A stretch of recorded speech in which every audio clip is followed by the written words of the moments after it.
Hey, salut à tous, bienvenue à Question Auto, j'espère que vous allez bien. Vous avez sans doute vu la vidéo de la Honda Civic Type-R. Ouais, que vous la trouvez laide, moi je m'en fous. Parce qu'une fois à l'intérieur, vous allez voir les bancs rouges, les ceintures rouges, mais surtout la plaque qui dit qu'on a le véhicule numéro 23 de 1000 au Canada. Puis présentement, bonne chance pour en trouver un. De toute façon, allons voir ce qui se trouve en arrière du volant.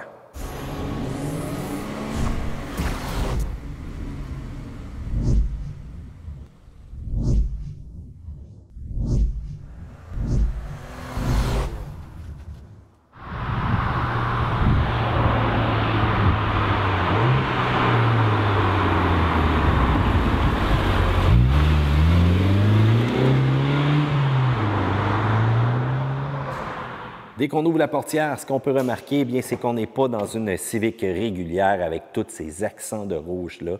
Mais ce qu'on remarque surtout, c'est les bancs. Et wow, quel soutien, quelle qualité aussi de banc, tant au niveau des jambes, au niveau de la partie du bassin. Et regardez aussi, donc vraiment les coutures qu'on va voir, la mention Type-R, un peu l'ouverture, qu'on aurait pu ajouter aussi des ceintures supplémentaires, ça j'aime bien. Au niveau de la portière, c'est quand même discret, bien le matériau sur le côté, la petite finition carbone et regardez la ligne rouge aussi qu'on voit continuer. Le reste des commandes, c'est très régulière avec les autres Civic qu'on retrouve. Une mention aussi importante, c'est sur le tapis ici, vous allez retrouver donc une partie un peu brossée avec la mention type R. Cependant, ça se graphine avec les souliers, ça se graphine avec les petites roches qu'on va retrouver aussi sur nos semelles. Ça, c'est un peu dommage. Pour le reste, finition quand même intéressante, un petit look carbone, toujours la même ligne rouge qui est en continu. Vous allez remarquer aussi donc au niveau du volant, celui-ci encore une fois rouge comme ça dans le bas, le logo aussi encore une fois donc avec l'ornement rouge en dessous. Et vous avez même les pédales. Ça va être un petit peu difficile à voir présentement, mais vraiment caché en dessous ici, là, présentement, au mon pied. Donc, vraiment des pédales en aluminium brossé, ça, j'aime quand même bien. L'autre chose qui nous saute aux yeux, c'est la mention du Civic Type-R avec le numéro de modèle qu'on a présentement. Donc, c'est le 23e sur 1000 produits. Des éditions qui, d'après moi, vont quand même rester très limitées. Pour le reste, ça ressemble quand même à un Civic régulier. Il n'y a pas de grande surprise ici. On va y aller avec le bouton poussoir une fois et deux fois pour démarrer le véhicule. Et regardez-moi ça, grand écran de 7 pouces présentement. On va voir l'ensemble des informations nécessaires qu'on va pouvoir afficher. Et il y a un menu qui est propre quand même au Civic SI et au Civic Type-R. Donc, c'est la pression du turbo qu'on va retrouver ici, mais aussi, attendez un petit peu, on va commencer par le premier, hein, pourquoi pas. Et voilà, on est rendu. Donc, accélération en pourcentage ainsi que le pourcentage au niveau du freinage en PSI. Vous avez la pression donc du turbocompresseur, comme je vous avais montré tantôt. Vous avez donc vraiment un shift light. La minute que vous allez accélérer, vous allez voir ces petites bulles se remplir là. Et dès que vous allez être arrivé à la révolution maximum, que c'est le temps de changer de vitesse, eh bien, tout va clignoter donc dans cette section-là en haut. Vous avez aussi un indicateur de force G. Vous avez aussi un chronomètre, donc vous pouvez tout simplement démarrer pour voir quand est-ce que vous allez faire un temps le plus rapide sur la piste. Pour le reste, consommation d'essence avec voyage A, voyage B.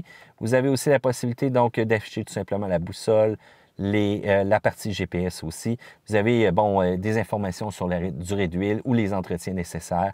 Le système audio, vous avez la téléphonie aussi si ça a été connecté et vous avez bien entendu la possibilité donc de changer en 1000 à l'heure ou encore en km/h. Pour le reste, très simple, super affichage. Et qu'est-ce qui est intéressant aussi, dépendant que vous allez passer en mode confort ou encore en mode sport, quand vous êtes en mode vraiment confort régulier, bien vous allez voir le tableau vient tout simplement plus blanc, si on veut, donc avec des barres aux LED blanches. Vous montez en mode sport, il y a du rouge, et si vous passez en mode plus air, eh bien, c'est là que ça devient violent. Pour le reste, indicateur au niveau de la température moteur sur le côté, et vous avez bien entendu donc votre essence, lumière directement là que ça se trouve, et l'ensemble des commandes au niveau du volant. Vous avez régulateur de vitesse, c'est très très simple hein, l'équipement qu'on a à bord du Civic Type-R présentement. Pour le système multimédia, c'est dommage, c'est pas tout à fait très bon, ça fait même pitié un peu. Une chance qu'on a cependant la connexion avec notre téléphone intelligent, donc que ce soit au niveau d'Android Auto ou encore d'Apple CarPlay. Donc lorsqu'on va appuyer sur connexion téléphone intelligent, lorsque c'est sécuritaire de le faire, vérifier si votre téléphone intelligent est branché. Donc nous, ce qu'on va faire pour tout simplement activer la partie Apple CarPlay et Android Auto, et ça c'est la partie plate aussi d'être avec une main. Donc on va rebrancher notre téléphone de démonstration. Voilà, c'est fait. Et on va tout simplement activer donc l'Apple CarPlay. Mais encore là, des fois ça prend du temps, des fois c'est pas tout à fait rapide. Il faut aller recliquer. Il y a au moins ça qui sauve le système multimédia de Honda, d'avoir au moins Apple CarPlay et Android Auto. Pour le reste, je trouve ça un peu basic cependant. Il n'y a pas nécessairement une puissance de son à tout casser, malgré quand même qu'on offre plusieurs watts de puissance, en fait 542. C'est quand même pas si pire. Pour le reste, climatisation, c'est directement en dessous que ça se passe ici. Lorsque vous appuyez sur le bouton Climate, c'est un menu qui va apparaître en haut et vous avez vu le délai encore une fois. On a un chargeur donc sans fil qui est directement ici, qu'on peut maintenir le bouton enfoncé pour allumer. Et vous avez aussi le levier de vitesse probablement le plus précis là, que j'ai eu là, dernièrement dans une voiture comme celle-ci. Vraiment impressionnant, une boule en aluminium. Puis regardez-moi ça, donc vraiment pour passer les rapports, je le fais avec une main présentement, il n'y a rien là. C'est rapide, c'est efficace. C'est vraiment une transmission que j'adore présentement. Un système de freinage pour le maintien lorsque vous êtes arrêté, bien entendu frein électrique, et le mode donc de conduite que vous pouvez changer en passant en mode R+, ou encore tout simplement en mode confort. Pour les câbles USB, très difficilement atteignables dans une section en dessous ici. Oui, on peut les ressortir par en haut là, mais c'est vraiment bizarre d'avoir placé ça à l'arrière. Même chose aussi pour la prise 12 volts, tout est caché. Essayez pas de faire ça en conduisant, vous allez voir, ça va être vraiment tannant de ce côté-là. Donc, pour le reste, on va aller déposer tout ça ici. Je vous rappelle aussi une chose très intéressante. Regardez-moi ça, ces belles ceintures-là. Quand on est vraiment attaché, on a des très belles ceintures rouges. Ça fait encore foi d'une finition très intéressante. Allons directement à l'arrière et on va ouvrir par le même fait le capot pour tantôt pour aller vous montrer cette mécanique-là qui est quand même assez performante. À l'arrière, on n'oublie pas que le véhicule, c'est un véhicule qui est 4 places.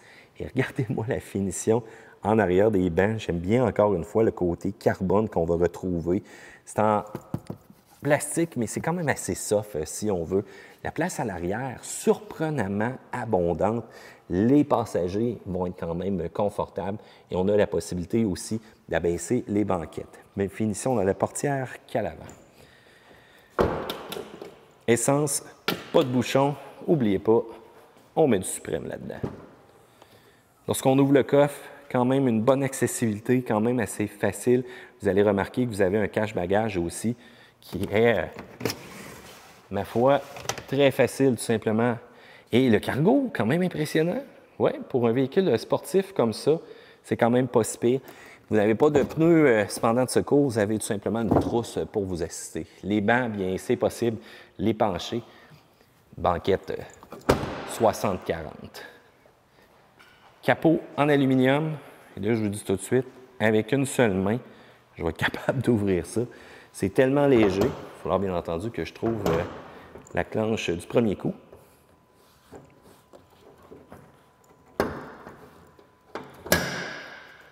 Et regardez-moi ça au niveau de la mécanique.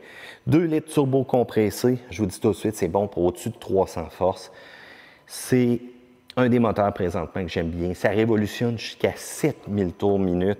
Puis je vous le dis tout de suite, c'est une petite bombe. Ce Honda Civic-là, au niveau du Nürburgring, ça l'a fait des grands records. Donc vraiment intéressant au niveau de la Honda Civic pour l'intérieur.